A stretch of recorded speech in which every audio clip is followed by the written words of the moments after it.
Next topic है हम लोग का principal of mathematical induction. Okay, principal of mathematical induction है क्या, कौन से साइंटिस्ट ने के द्वारा हमें इसे पढ़ते हैं जानते हैं। सबसे पहले देखो, प्रिंसिपल ऑफ मैथमेटिकल इंडक्शन एक स्टेटमेंट क्वेश्चन होता है, स्टेट एंड प्रूफ। ठीक है, प्रूफ एंड स्टेटमेंट करना रहता है। क्या करना है देख लेते हैं। Mathematical induction is a technique of proving statement. कोई भी एक स्टेटमेंट दिया हुआ है, कोई भी स्टेटमेंट, ठीक है, क्या वो सही है, वो प्रूव है, एक मैथमेटिकल टर्म पे हम लोग देखेंगे। मान लो हम लोग कहते हैं Mahatma Gandhi are a man. Mahatma Gandhi क्या है, एक आदमी है। ठीक है, तो क्या ये सही है? ठीक है, इसके बारे में मैथमेटिकल टर्म्स क्या हो सकता है, इनके बारे में जान सकते हैं। ठीक है, ऐसे कुछ है। ओके, देखो, कोई भी एक स्टेटमेंट है, उसको प्रूव करना है, यही काम है तुम्हारा मैथमेटिकल इंडक्शन का। ओके, थ्योरम और formula which is thought to be true for each and every natural number. देखो, थ्योरम और फॉर्मूला जो भी आपको दिया रहेगा, क्या दिया रहेगा, थ्योरम और formula which is thought to be true, क्या वो थॉट सही है, वो जो लिखा है। मान लो हम लोग का कोई स्टेटमेंट हो सकता है 1 + 2 + 3 + 4 ... सीरीज में आगे बढ़ेगा तो हम लोग का क्या होता था, n × n + 1/2, यही होता था ना सीरीज हम लोग का। तो क्या ये सही है नेचुरल नंबर के रिस्पेक्ट में for each and every natural number n? इसका एक स्टेटमेंट हो सकता है बढ़ते क्रम में कुछ भी, कि हाँ अभी 1 है, फिर उसमें 1 जोड़ देंगे, फिर 1 जोड़ देंगे, फिर 1 जोड़ देंगे, एक एक करके अंक क्या होते जा रहे हैं, आगे बढ़ते जा रहे हैं। तो ये थ्योरम नेचुरल नंबर के रिस्पेक्ट में क्या प्रूव करता है, यही हमारा प्रिंसिपल ऑफ मैथमेटिकल इंडक्शन बतलाता है। Okay, by generalising this in form of a principle which we would use to prove any mathematical statement called principle of mathematical induction. By generalizing this in form, देखो हम लोग जब कोई form को generalising करते हैं, कुछ कैटेगराइज करते हैं, क्योंकि देखो हर एक क्वेश्चन, हर एक प्रिंसिपल एक खास तरह से कैटेगरी वाइज में बटा हुआ रहता है, ये हम लोग जानते हैं। ठीक है, We would use to prove any mathematical statement, कोई भी मैथमेटिकल स्टेटमेंट को। क्लास 10 में आपका एक चैप्टर था यूक्लाइड ज्योमेट्री, क्लास 10 या 9 में था। ठीक है, उसमें क्या था, इसी तरह के सारे कुछ था आपको प्रूव करने के लिए, एक एक लाइन की, अगर कोई लाइन है, ठीक है, कोई लाइन है, ठीक है, पॉइंट ए है और पॉइंट बी है, अगर कोई पॉइंट P उसको मिडिल से काटता है तो हम जानते हैं कि AP बराबर PB होगा। ये सब स्टेटमेंट्स था क्लास 9 के लिए। ठीक है, तो यहां पर हमको देखना है कि वो मैथमेटिकल टर्म में कैसे प्रूव करेंगे उस स्टेटमेंट्स को, यही बतलाता है प्रिंसिपल ऑफ मैथमेटिकल इंडक्शन। कुछ एग्जांपल लेते हैं, कुछ क्वेश्चन लेते हैं, तब आपको और बेहतरीन तरीके से क्लियर हो जाएगा। इसको नोट कर लीजिए पहले। मान लो हम लोग लेते हैं कोई सेट ऑफ टाइल्स। क्या लेते हैं, सेट ऑफ टाइल्स। अच्छा, सेट ऑफ टाइल्स मतलब कि ईटा का सेट ले रहे हैं। ठीक है, और ईटा जो है आपका, मान लो कि इस तरह करके हम रख दिए।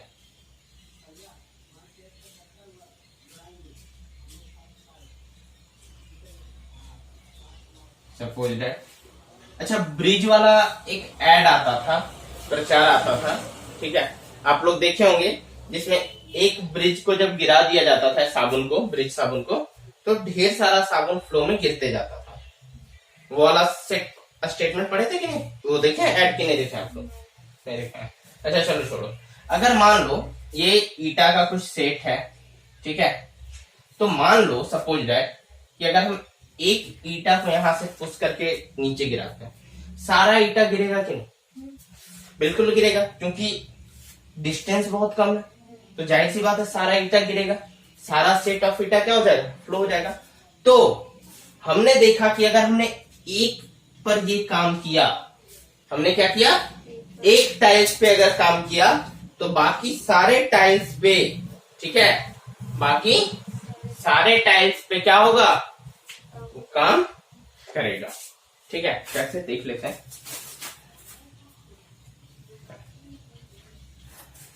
When हम यहां लिख सकते हैं, when the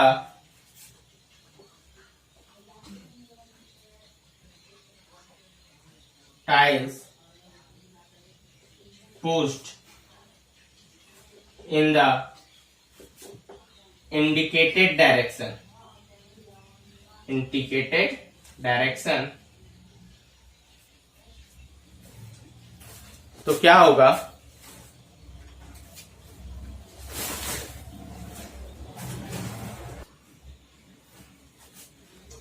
हमारा सेट ऑफ टाइल्स क्या कहता था कि when the first tile pushed in the indicated direction then all tiles will fall। ठीक है, यानी कि अगर एक टाइल्स को हम गिराते हैं तो क्या होगा, सभी टाइल्स गिरेगा। तो इससे हमारा सफिशिएंट कंडीशन क्या निकलेगा, सफिशिएंट कंडीशन हमारा निकलेगा दो, it is sufficient to show that, first case निकलेगा द फर्स्ट टाइल फॉल्स, पहला हमने वर्क क्या किया, पहला टाइल्स को फॉल्स किया, then and in the event that any tiles falls its successors necessary fall, यानी कि अगर कोई भी पहले वाले को गिराएंगे, किसी को भी गिराएंगे, उसके आगे जितने भी टाइल्स होंगे सारे के सारे क्या होंगे, गिर जाएंगे, फॉल हो जाएंगे। ठीक है, यानी कि अगर हम इस वाले टर्म्स को भी गिराते हैं तो इसके बाद वाला जितना भी टाइल्स है वो गिरेगा। आप लोग देखे होंगे ब्रिज का एक ऐड आता है साबुन का, उसमें सेम चीज दिखाया जाता है, डिजाइन रहता है वो से। हाँ, डिजाइन भी बनाया जा सकता है उससे। ठीक है, क्यों नहीं। तो this is the underline principal of mathematical induction, यही कहता है मैथमेटिकल इंडक्शन कि कोई भी सीरीज दिया हुआ है उसका अगर एक सेट पर नेचुरल नंबर पर काम करेंगे, ठीक है, तो वो सारे पर काम होगा, वो उसके आगे जितने भी वर्क हैं उन सारे पर काम होगा। कैसे, एक का स्क्वायर है 1 हो गया, 4 लेते हैं उसके बाद तो क्या हो जाएगा 1 स्क्वायर प्लस 3, 9 लेते हैं हो जाएगा 1 स्क्वायर प्लस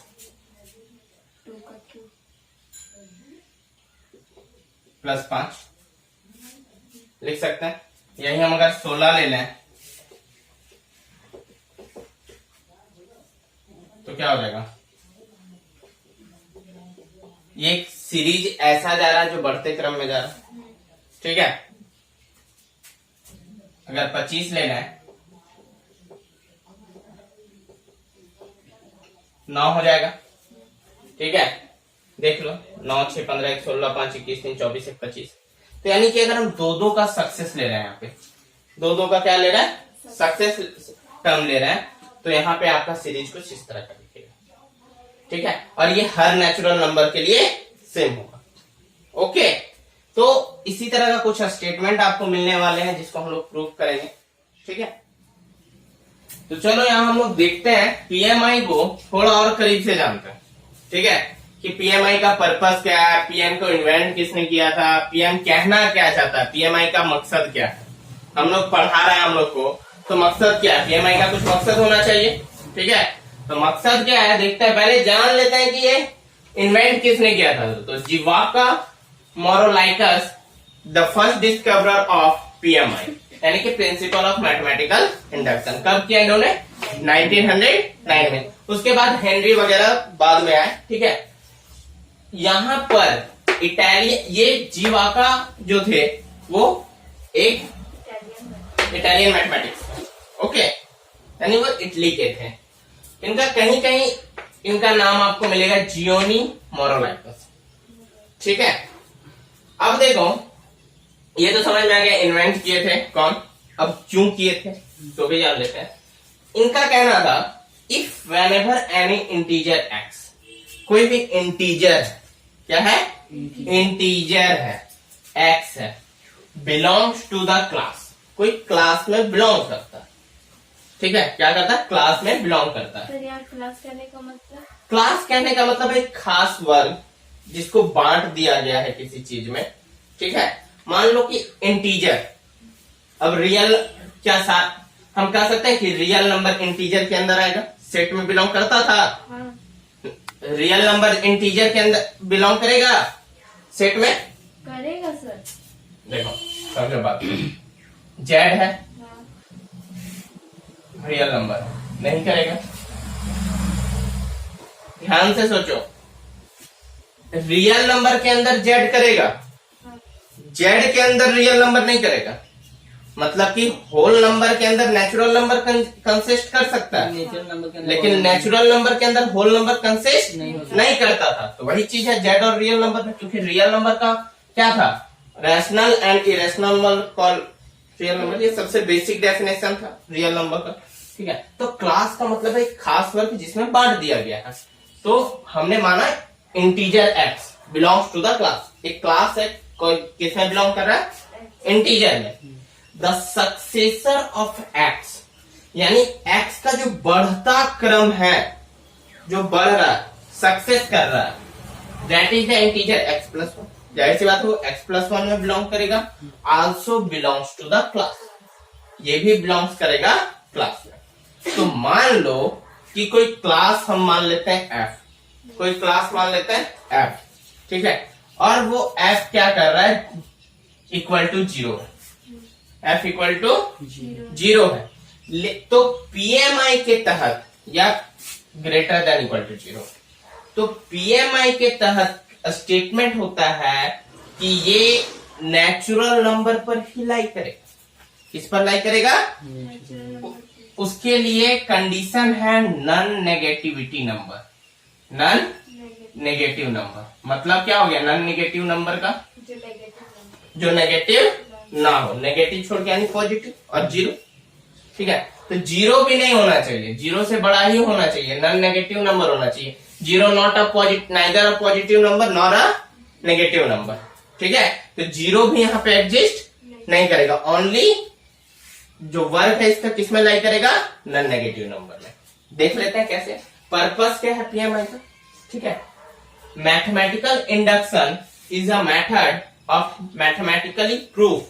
क्या कहता है, एक मेथड है, एक मेथड है जो प्रूफ करता है, mathematically proof, typically used to establish that a given statement is true for of all natural number n। यानी कि ये एक ऐसा इस्टेब्लिश करवाता है, ठीक है, स्टेटमेंट को कि वो नेचुरल नंबर में है या नहीं है। जैसे कि हम इसके बाद का जो नेक्स्ट क्वेश्चन देखेंगे, जो 1 square plus 2 square plus 3 square plus dot dot dot dot n square होगा, उसका जो वैल्यू देगा n into n plus one into 2n plus 1/6। ठीक है, ये इस तरह के केस में इस्टेब्लिश करेगा या नहीं करेगा। देखो n का मतलब समझ लो, सपोज दैट ये नेचुरली नंबर है, कहां तक जाएगा, 4 5, n बराबर 50 हो सकता है, 100 हो सकता है, 200 हो सकता है, तो एग्जिस्ट करेगा इसी में ना जी। यहाँ भी तो n इक्वल टू 100 हो जाएगा, मान लो 100 टर्म्स तक है, तो यहाँ 100 हो जाएगा, 100 प्लस 1 यानी कि 101 डायरेक्ट लिख सकते हैं ना, 101 इंटू 100 दूनी 200, 201 बटा 6, यानी इसका पूरे टर्म्स का वैल्यू आप डायरेक्ट इसमें निकाल सकते हैं। ठीक है, और इनके बारे में हमें इस तरह के टर्म्स के बारे में सबसे पहले बता चुके हैं रामानुजन। ठीक है, तो पर्पस यही है कि कोई भी क्वेश्चन को, कोई भी स्टेटमेंट को हम ट्रू दिखा सकते हैं। और इसका सबसे नंबर उठाने के लिए देखो बहुत इजी आता है। ठीक है, क्वेश्चन आसानी से बनते हैं, ऐसा नहीं है, लेकिन इनको बनाना टफ है। ठीक है, क्यों टफ हो जाता है ये थोड़ा सा, क्योंकि देखो हम लोग ना स्टेटमेंट को प्रूव कर रहे हैं, ये एक स्टेटमेंट इस तरह का दिया रहेगा और हमको इसको प्रूव करना, क्या करना है, प्रूव करना। तो जब भी एक स्टेटमेंट को प्रूव करना पड़ता है, एक एक्सियम को प्रूव करना पड़ता है, तो वो थोड़ा सा हार्ड होता है। तो इसलिए आप कह सकते हो कि पीएमआई थोड़ा सा हार्ड है, लेकिन इसमें अगर थोड़ा सा ध्यान दे दोगे तो नंबर काफी अच्छा हो जाता है। 4 नंबर का एक क्वेश्चन आएगा, 4 नंबर का। ठीक है, तो कुछ नहीं करना रहता है, पहले P1 मान के प्रूव करना पड़ता है, फिर PK मान के प्रूव करना पड़ता है, और फिर PK+1 मान के प्रूव करना पड़ता है। ठीक है, नेक्स्ट क्वेश्चन बताएंगे तो सारा क्लियर हो जाएगा। आप के स्थान पे m+1 z+1 मान के भी सॉल्व कर सकते हैं। क्लियर है? Yes, समझ में आ गया पीएमआई का उद्देश्य? sir. ओके, हम लोग पीएमआई का एक एग्जांपल क्वेश्चन देख रहे हैं। Okay, for all n is greater than equal to 1 prove that 1 square plus 2 square plus 3 square plus 4 square dot dot dot dot plus n square equal to n into n plus 1 into 2n plus 1 by 6 आपका एक statement दिया हुआ है। ठीक है, ये question AP GP का होगा। ठीक है, अब देखना है let the given statement be PN is true. देखो हमको क्या करना है, हम इसको स्टेटमेंट को प्रिंसिपल ऑफ मैथमेटिकल इंडक्शन के थ्रू प्रूफ करना। ठीक है, कि ये स्टेटमेंट है, ये ट्रू है। और प्रिंसिपल ऑफ मैथमेटिकल इंडक्शन क्या होता है अभी हम बता चुके हैं। यहां पे हमारा जो पहला काम होगा, देखो इस क्वेश्चन में सबसे इंपॉर्टेंट चीज है आपका स्टेटमेंट। स्टेटमेंट ही बिगर रोल निभाता है कि आप स्टेटमेंट क्या लिखते हैं, क्योंकि क्वेश्चन सॉल्व करना बहुत आसान चीज है, ज्यादा टफ इसमें कोई बड़ी बात नहीं है। जो भी मेन वर्क होगा आपका वो होगा स्टेटमेंट का, कि आप क्या स्टेटमेंट किस लाइन के लिए लिख रहे हैं। तो पहला स्टेटमेंट होगा यहाँ पे let the given statement be PN that is, यानी कि माना कि दिया हुआ स्टेटमेंट पीएन टर्म तक है। पी क्या है? कोई फंक्शन है, ठीक है, और एन टर्म तक है। कितना टर्म्स तक है? एन टर्म्स तक है। N into n plus 1 into 2n plus 1 by 6। Same just का जस्ट स्टेटमेंट हम लोग यहां तक उतार देंगे। पीएन बराबर इतना दिया हुआ है फॉर n इक्वल टू 1। देखो हमारा n क्या बोल रहा है यहाँ पे, क्वेश्चन क्या बोल रहा है कि जो भी n का वैल्यू होगा वो 1 के बराबर होगा या तो 1 से बड़ा होगा। ओके, तो यहां पर क्या हो रहा है, 1 से सारा स्टेटमेंट क्या है?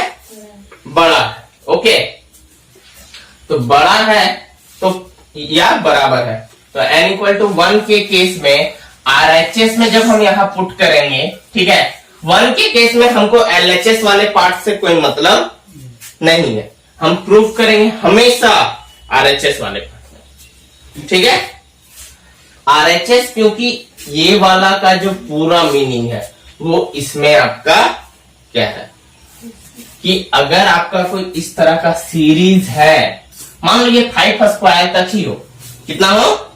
5 स्क्वायर तक ही हो, n टर्म तक ना हो, तो ये वैल्यू आपका इतना देगा। समझे? ये स्टेटमेंट यही कह रहा है, यानी उस समय n के स्थान पे कितना हो जाएगा? 5 हो जाएगा। 5 प्लस 1 6 खत्म, 5 दूनी 10 1 11 पर जो भी आपका यानी वैल्यू आएगा सॉल्व करने के बाद उतना ही वैल्यू यहाँ पे आपको प्राप्त होने वाला। ठीक है, तो यहाँ पे 1 जब हम पुट करेंगे तो इस वाले टर्म में पूरा 1 पुट हो जाएगा, तो 1 into 1 plus 1 2 into 1 plus 1 by 6, तो यहाँ हो जाएगा 1 इंटू 2 इंटू और यहाँ हो जाएगा 3, और ये पूरा कैंसिल आउट हो जाएगा और 1 आएगा। तो 1 जब आ गया 1 के केस में तो हमने माना विच इज ट्रू, या क्या है, या सही है। क्यों? क्योंकि ये वैल्यू हमेशा आपको 1 दे रहा है। सोचो क्या सीरीज होगा जो 1 स्क्वायर का, अच्छा बताओ, यानी 1 स्क्वायर का मतलब क्या है? ये वाला पूरा पार्ट इरेज है, खत्म है, कुछ नहीं है। अरे तो 1 का स्क्वायर करेंगे तो 1 ही ना देगा जी, 1 का स्क्वायर करोगे तो क्या देगा? 1 देगा, तो यानी स्टेटमेंट ट्रू हो गया हमारा। ठीक है, पहला क्लियर, विच इज ट्रू। अब हमको लेना है n इक्वल टू के। आप n इक्वल टू m भी मान सकते हैं, n इक्वल टू k भी मान सकते हैं, कोई भी एक टर्म आपको मानना है। Assume that pk is true for some positive integer k that is n equal to k। आपको देखना है कि जब 1 में ये एग्जिस्ट करेगा तो जाहिर सी बात है k पर भी एग्जिस्ट करेगा, और हमको सेम स्टेटमेंट लिखना है प्लस के स्क्वायर तक, n के स्थान पे सिर्फ k हो जाएगा, जहां जहां भी n होगा वहां पर क्या हो जाएगा? k हो जाएगा। जाहिर सी बात है ये स्टेटमेंट भी ट्रू होगा। सो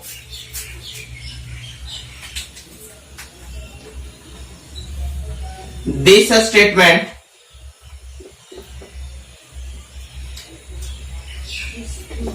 इज आल्सो, इज कर दें या बी आल्सो कर दें, ट्रू। यह स्टेटमेंट भी सही होगा, ठीक है, क्योंकि n इक्वल टू 1 हमारा सही हुआ, तो ये भी सही होना चाहिए। अब एक और केस है, बता रहे हैं इसके बाद, इतना नोट डाउन कीजिए पहले।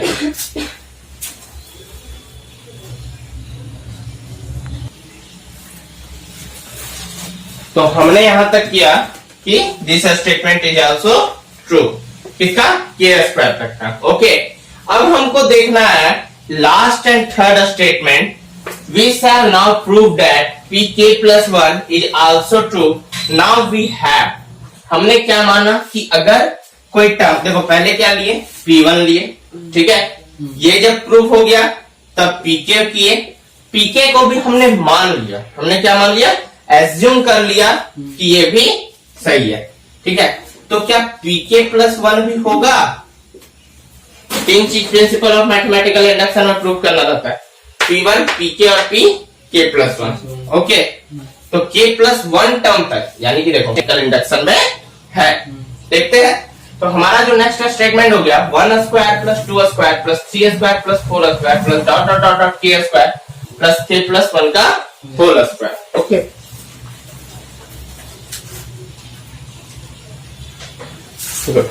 यहां पर हमारा क्या कह रहा है कि K स्क्वायर तक का जो टर्म है, कहां तक का टर्म है, K स्क्वायर K स्क्वायर तक का टर्म है। हमको लगा जैसे कैमरा ऑन नहीं है। 1 स्क्वायर प्लस 2 स्क्वायर, यहां तक K स्क्वायर में हमने क्या माना था, इतना वैल्यू माना था, इक्वेशन 1 मान देंगे फॉर इक्वेशन 1। फॉर इक्वेशन 1 से क्या हो जाएगा हमारा टर्म, इतना जो K स्क्वायर तक का वैल्यू था हम यहाँ पुट कर सकते हैं, yes sir, K into K plus 1 into 2K plus 1 by 6 plus K plus 1 का होल स्क्वायर। हम इक्वल टू करके लिखेंगे यहाँ पे। यही तक समझ में आया? कोई दिक्कत है, कोई डाउट है? चलो, तो यहां हो जाएगा हमारे पास K into K plus 1 into 2K plus 1 plus हो जाएगा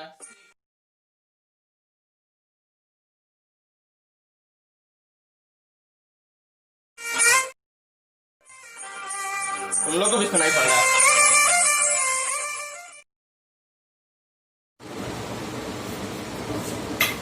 तो हम लोग का क्या आ जाएगा, 6 से यहाँ पे एलसीएम हो जाएगा 6K प्लस 1 का होल स्क्वायर बाय 6, ठीक है।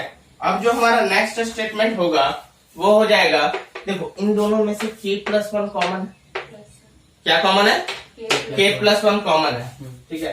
तो हम यहाँ लिख सकते हैं K plus 1 into K into 2K plus 1 plus 6 into K plus 1, क्योंकि एक K प्लस 1 निकल जाएगा तो यहाँ पे एक बचेगा, ठीक है।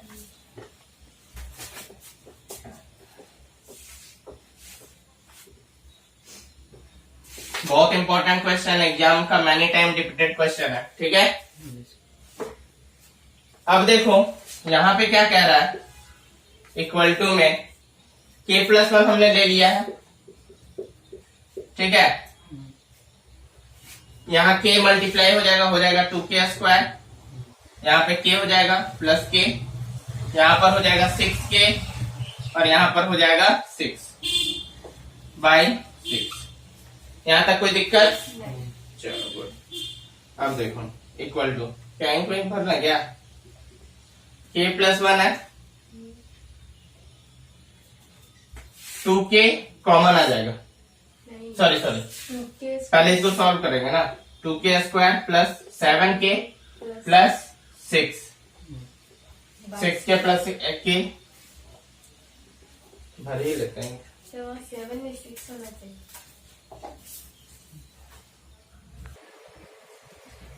देखो यहाँ हो गया 6 हो जाएगा, ठीक है, यहाँ तक हो गया, यहाँ तक कोई दिक्कत नहीं हुआ होगा।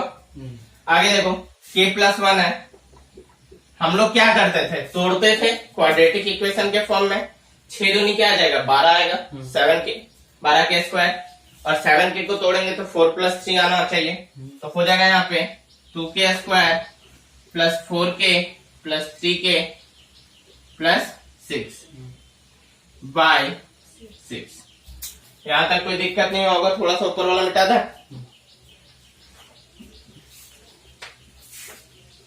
नोट कर लीजिएगा आप लोग, आज ही अपलोड कर देंगे इस वीडियो को, ठीक है।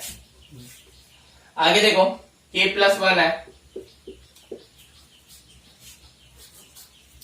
हो गया 2k कॉमन हो गया हमारा, हो जाएगा k प्लस 2k, ऑनली 2 होगा यहाँ पे, प्लस 3 कॉमन हो जाएगा तो हो जाएगा k प्लस 2 बाई हो गया 6 हो गया। अब देखो इक्वल टू जब करेंगे तो यहां से k प्लस 2 कॉमन आ रहा है, तो हो जाएगा k+1, यहां हो जाएगा आपका 2k प्लस 3 और यहां हो जाएगा k प्लस 2 बाई 6, ठीक है। अब देखो इसको भी लिखने का एक खास ऑर्डर होता है, इसको भी लिखने का एक खास ऑर्डर होता है। ऑर्डर क्या है, देखो हम अगर चाहें तो इसको पहले k+1 लिखेंगे Yes, sir. और k+2 को ऐसे लिखना है k+1+1, क्या लिखना है k+1+1, और इसको हम चाहें तो 2k प्लस 3 में से 2k प्लस 2+1 लिख सकते हैं, 2k प्लस 2+1 लिख सकते हैं, बाई 6 हो जाएगा। अब देखो 2k प्लस 2 में से 2 कॉमन आएगा तो हम ऐसे लिख सकते हैं 2k प्लस 1, कुछ नहीं था, 2 इससे मल्टीप्लाई हो जाएगा तो 2 हो जाएगा, और 2 और 1 3, 2k प्लस 3 ही हमारा बचने वाला है। यहां पर आपका ये स्टेटमेंट हमने प्रूव कर दिया, इतना ही वर्क करना था। तो यहां पर एक स्टेटमेंट होगा हमारा, डस pk+1 ट्रू इज ट्रू। पहले इसको नोट डाउन कर लीजिए, उसके बाद हम स्टेटमेंट भी लिखवा देते हैं। तो हमारा जो स्टेटमेंट होगा यहाँ पर, डस pk+1 इज ट्रू, यहां से हमने निकाल लिया pk+1 इज ट्रू। कैसे, क्योंकि देखो हमारा स्टेटमेंट क्या था, n+1 इंटू 2n+1 बाई 6 था, ठीक है। तो वहां पर n into n+1 into 2n+1 by 6 था, ये था हमारा। अब इसको गौर से देखा जाए तो n+1 मिल गया हमको, ठीक है, और 2n+1 भी यहाँ पे मिल गया है, ठीक है। और जो ऐड हुआ था हमारा टर्म k+1, तो देखो n के स्थान पे k+1 पुट हो गया, n के स्थान पे कितना पुट हो गया, k+1, यही पुट किए थे हम लोग। Yes, sir. यहाँ n+1 है तो यहाँ देखो k+2 था तो वहां पे हम k+1+1 हो गया, n के स्थान पे k+1 फिर से पुट हो गया। यहाँ देखो 2n था तो n के स्थान पे फिर से k+1 पुट करो, तो 2 इंटू k+1 हो गया, ठीक है, +1 हो गया बाई 6, यानी इस फॉर्म में आया, Yes, sir. आ गया ना। तो जब इस फॉर्म में आ गया तो हम कहेंगे 10 pk+1 is true whenever pk is true. ये तभी ट्रू होगा जब कौन ट्रू होगा, pk ट्रू होगा, फॉर इक्वेशन 1 के लिए।